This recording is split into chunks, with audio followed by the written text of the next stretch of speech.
ওমর ইবনুল খাত্তাব রাদিয়াল্লাহু তাআলা আনহু রাষ্ট্রীয় কাজে খুবই ব্যস্ত ছিলেন। রাষ্ট্রীয় কাজ, সারাদিন কাজ করতেছে। রাষ্ট্রীয় কাজে ওমর ইবনুল খাত্তাব রাদিয়াল্লাহু তাআলা আনহু খুবই ব্যস্ত। এই সময় রাজ্যের একজন সাধারণ জনগণ এসে ওমরকে বারবার ডিস্টার্ব করতেছিলেন। ওমর, আমার বাড়িতে সংকট চলতেছে, রিজিকের অভাব চলতেছে, সন্তানরা না খেয়ে আছে। একবার, দুইবার, তিনবার ডিস্টার্ব করার পরে ওমর ইবনুল খাত্তাব রাদিয়াল্লাহু তাআলা আনহু হঠাৎ করে একটা ব্যাট নিয়ে তার মাথায় মেরে দিছে। বলেন নাউজুবিল্লাহ। ভুল হতে পারে। এইবার ওই সাধারণ জনগণ নিজেকে নিঃস্ব মনে করতেছে, অসহায় মনে করতেছে। নেতা নাই রে, ভালো নেতা নাই। যিনি যে দো জাহানের সর্দার তিনি তো চলে গেছেন, আর নেতা মনে হয় নাই। কার কাছে মনের কষ্ট বলবো, অসহায়ের মতো চলে যাইতেছে। ওমর ইবনুল খাত্তাব কিতাবের ভিতরে লিখছে 24 সেকেন্ড অথবা 25 সেকেন্ড পরে নিজের মাথায় এটা খেলতেছে, কেন আমি কি করলাম, এই মুহূর্তে কি করলাম, আমি যে ব্যাটটা হাতে নিলাম কি করলাম। দেখেন কিছুক্ষণ পরেই বুঝে ফেলছে।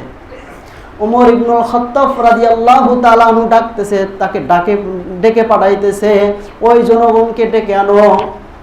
বলতেছে, আমি ভুল করে ফেলছি, অপরাধ করে ফেলছি, আপনার শরীরে হাত তুলে ফেলছি, মাফ করে দেন।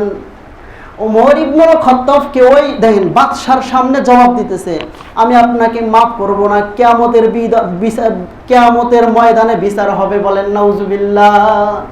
ওমর ইবনুল খাত্তাব রাদিয়াল্লাহু তাআলা আনহু প্রেসিডেন্ট হওয়া সত্ত্বেও ওমর ইবনুল খাত্তাব হাঁটু গেড়ে বসে গেছে। কিতাবের ভিতরে এইভাবেই আছে, তার জুব্বা টেনে ধরছে, ভাই তুমি যদি আমাকে মাফ না করো, আমাকে তো আল্লাহ মাফ করবে না। ভাই তুমি আমাকে মাফ করে না দেওয়া পর্যন্ত আমি তোমার জুব্বা আর ছেড়ে দিব না। বলেন সুবহানাল্লাহ, জোরে বলেন সুবহানাল্লাহ। চিন্তা করছেন বিষয়টা? ওমর ইবনুল খাত্তাব অর্ধ পৃথিবীর খলিফা, বাদশা, সাধারণ জনগণের জুব্বা ধরে বসে আছে, আমাকে মাফ করে দাও। রাগ হইতে পারে, আমরা মানুষ তো, রক্তে গোস্তের তৈরি মানুষ, রাগ হতে পারে। কিন্তু সংশোধন সাথে সাথেই হওয়া।